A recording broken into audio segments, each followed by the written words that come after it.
we closed the 7th chapter of Nazir on questions about authority. Really, how do we know that we're studying the right halacha? Can we learn it out by logical inference or from a verse? Or do we accept the halacha that we've been taught, so by tradition, or by the decision of the Bet Din? Those are essentially the methods. And it's something that is at the back of the mind of the sages of the Mishnah right the way through their lives. Then as we go into the 8th chapter, and from the 8th chapter right till the end of the tractate, which will finish in another 6 or 7 Mishnayot, we're very close to the end. From the beginning of the 8th chapter to the end of the tractate, we're focused on questions of doubt.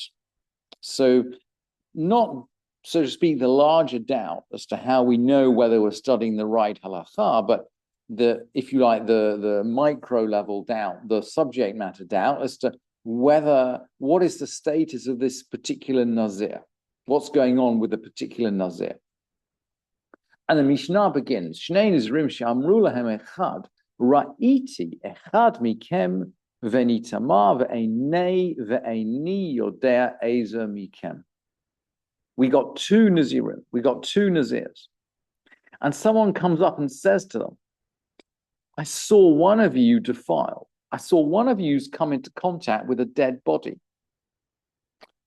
But I don't know which one. Maybe he saw them a long way away in a cemetery.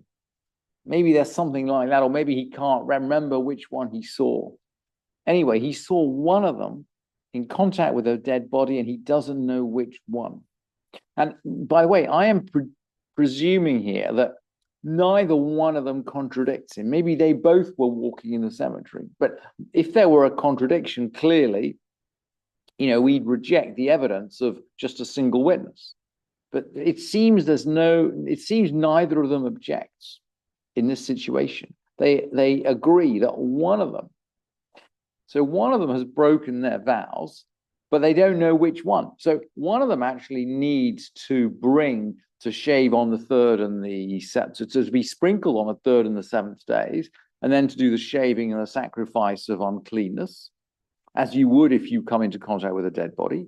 And the other one can carry on his Nazirut in the normal way, and then shave.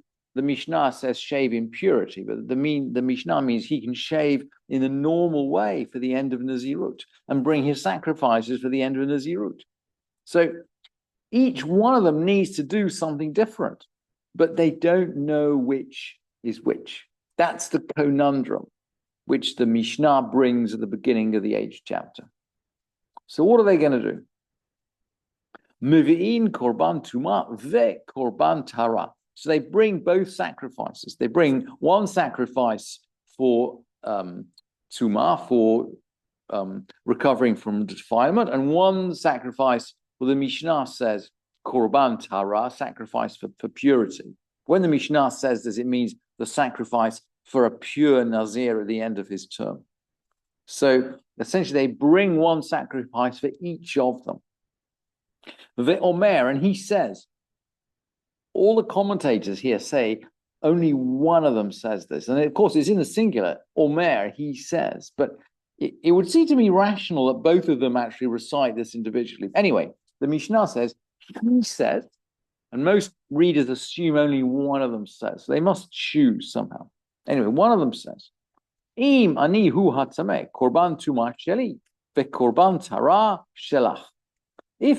If I'm the one who came into contact with a dead body, then the sacrifice of uncleanness is mine, and the sacrifice in purity is yours. Ve'im ani hu hatahor, korban tara sheli ve korban tuma shelach. And if I'm the one who is pure, then the sacrifice in purity is mine, and the sacrifice of tumah, of uncleanness, is yours. And remember, we've always said that intention is absolutely critical when you bring an offering. You can't bring an offering without intention. So we do have intention here, but the intention is deliberately bifurcated, right? The intention is deliberately bifurcated, so it covers both possibilities. Okay, so what do they then do? Well, of course, the guy who was defiled has to count 30 days. We've learned this. If you come into contact with a dead body, you lose all your days, and you need to count a minimum of 30 before you can bring your concluding sacrifices. And we don't know which is which. So they're both going to count 30 days.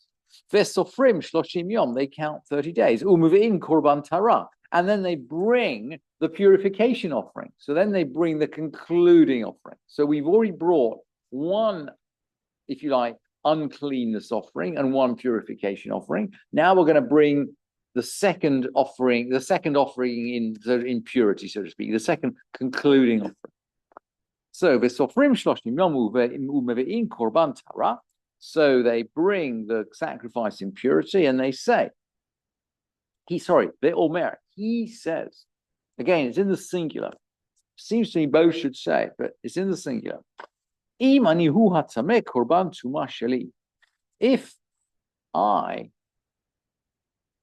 I was the unclean one, korban tumasheli, then the sacrifice for uncleanness that we brought 30 days ago, that was mine. Korban tara shelach, and the offering in purity was yours. V'zeh korban taharati, and this is my pure sacrifice, i.e., I'm ending my nazirut now. If I was unclean then, I'm ending my nazirut now. Im anihu hatahor, if I was pure then, korban taharat sheli, that then the offering for ending of nazirut was mine. V'korban tumashelach, and the offering for uncleanness was yours. V'zeh korban taharatach, and this is your sacrifice in purity, i.e., you are finishing off now. You're going to finish off now. So we kind of cover both bases. We're okay. We've covered both bases. We brought one. Yeah, and we brought the right number of sacrifices, by the way. We brought one sacrifice for uncleanness and two impurity, and there are two Nazirim, so we're okay. Now the Mishnah is going to throw a spanner in the works. The Mishnah is going to make it more complicated. Mate echad mehem. One of them dies. So one of them dies.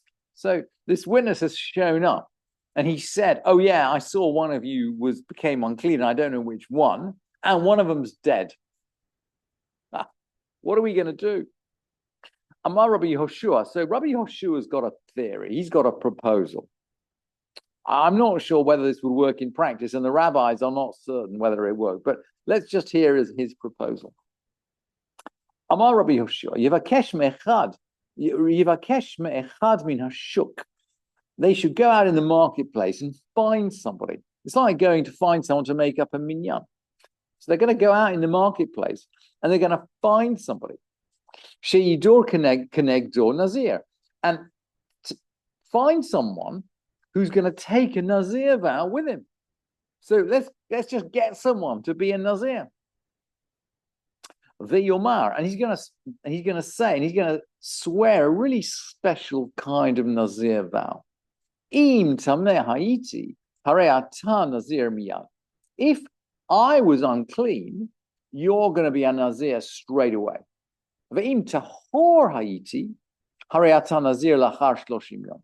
If I was pure, you're going to be a Nazir after 30 days.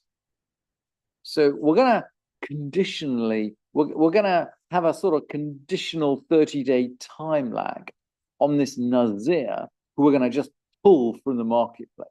By the way, significant financial cost to the guy we pulled from the marketplace. So let's just keep that in mind. Anyway, that's the arrangement. Either he's a Nazir straight away or in 30 days. And then they count 30 days. V'sofrim shloshim yom. So they count 30 days. And now they can both go to the temple just as the previous pair could go to the temple. One of them is Tameh, one of them is Tahor, but they don't know. One of them might have been Tameh. So let's see what they do. Sofrim shloshim yom muvein korban tumah korban tahara ve'omer. So they they count 30 days. They bring one korban of defilement and one sacrifice for defilement and one sacrifice for purity. Ve'omer. And he says, by the way, this is clearly the first one who's speaking now. This is not the guy they brought in from the marketplace. If I was the one who was impure, then the sacrifice of impurity is mine, and the sacrifice of purity is yours, because you're a Nazir, right? You're a Nazir, you've been one for 30 days. If I was pure, if I was pure, then the offering of Tahara, impurity, the offering at the end of my Nazirut, that's mine. And the offering of Tumah, the offering of uncleanness, is sort of safek. It's in doubt. We're not quite sure whether it's a valid sacrifice or not. It's in doubt. It's in limbo. Well, because we don't know, right? I mean, one of them's died.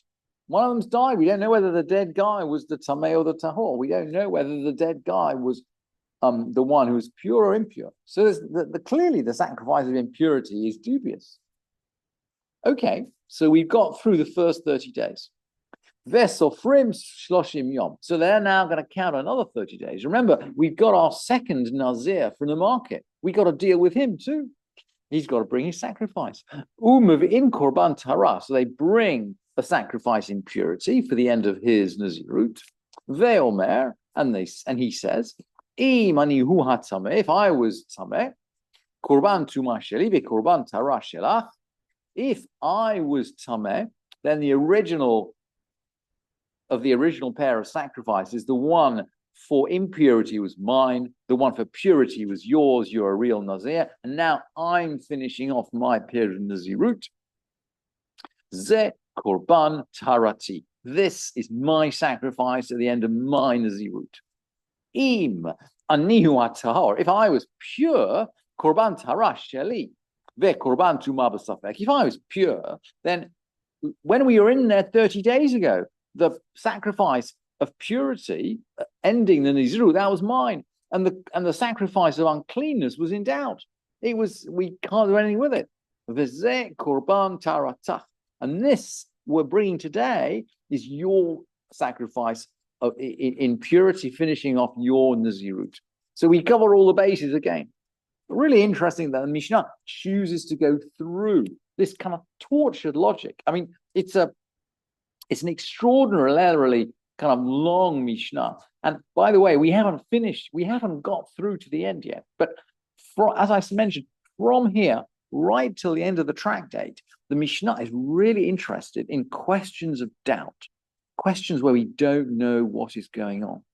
And with your permission, because this is a whole stream of thought, this Mishnah, I'm just going to continue. I know we're over time, but I'm just going to continue for a little bit more, just so we can get to the end of this thought process. Amar lo Ben Zoma. Ben Zoma said to him, Ben Zoma is going to point out that this does not work from a practical point of view. Amar lo Ben Zoma, umi shomer lo sheyidor kenegdo v'nazir. Ben Zoma said, who's going to listen to him and take a Nazir vow together with him? You're never going to be able to walk out in the market and grab someone and persuade him to do this. It's inconvenient. It's expensive. Yeah, exactly. It's inconvenient. It's expensive. He's got to not shave, not drink wine for 30 days. He can't come. I mean, if his father dies, he can't attend the funeral. You'll never just get some random guy to be a Nazir for 30 days just to help you out, because there's a possibility that your friend or you were it's just the whole thing is far-fetched. It's a halachic hypothesis, but it's not practical. So what are we going to do? Okay, so Ben Zoma, and by the way, the halacha goes according to Ben Zoma. Ben Zoma has another way round, which he thinks, and let's say the halacha thinks, is more practical. Amar lo Ben Zoma. Umi shomer lo sheyidor kenegdo v'nazir. Ben Zoma said, look, who's going to listen to him and take a Nazir vow like this? Ela, rather, let's do it this way. Maybe chatata ofe olata behema. Let's say he brings a bird as a sin offering, bird as a sin offering, as a chatat, and an animal as a burnt offering. Let's say he brings two offerings. We know the burnt offering is one of the offerings you bring at the end of your period of Nazirut. Ve'omer, and he says, Im tameh haiti chatat mechovati ve'haolah nadavar ve'im tahor haiti haolah mechovati ve'chatat b'safek. He says, look, if I was tameh, if I was impure, then the sin offering is the one I've got to bring. And the burnt offering, that's just voluntary. Anybody can bring a burnt offering. You can bring a burnt offering. If I was pure, if I was pure, then the burnt offering is my real offering at the end of my period of Nazirut. It's one of his three offerings. Remember, there are three offerings: a burnt offering, a whole offering, and a sin offering. If I was pure, that's my burnt offering. And the sin offering, that's just in doubt. It's just an extra one. And we've seen this before. And he counts 30 days. Maybe korban tara, and then he brings his regular final concluding sacrifices in purity. If I was impure, then the first burnt offering was voluntary. This is my obligatory one. This is the one I got to bring at the end of my Nazirut. If I was pure at that point, if I was pure, then the burnt offering 30 days ago was obligatory. And this one's optional. Because you can always bring an optional burnt offering. He's saying, look, one of these two is optional. Either 30 days ago it's optional, or now it's optional. But one is optional. V'zeh sha'ar korbani. And then he's going to bring the other two animals. Remember, there are three animals at the end of Nazir. He's going to bring the other two animals and say, look, here's the rest of my sacrifices. He's going to cut his hair. The hair is going to be burnt on the altar. Everything is finished off cleanly. Amar Rabbi Yossi. So Rabbi Yossi is going to object. There's always someone who's a bit frummer. You know, when we even see this today, by the way, we see this today in Jewish life. Amar Rabbi Yossi, Yehoshua, Joshua.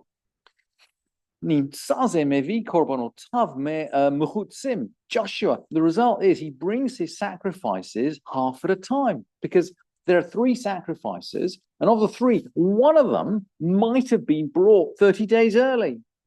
And Rabbi Yossi can't live with that. It doesn't, he says, you know, he wants everything brought at the same time. And the Pesukim, the verses certainly say you bring it at the same time.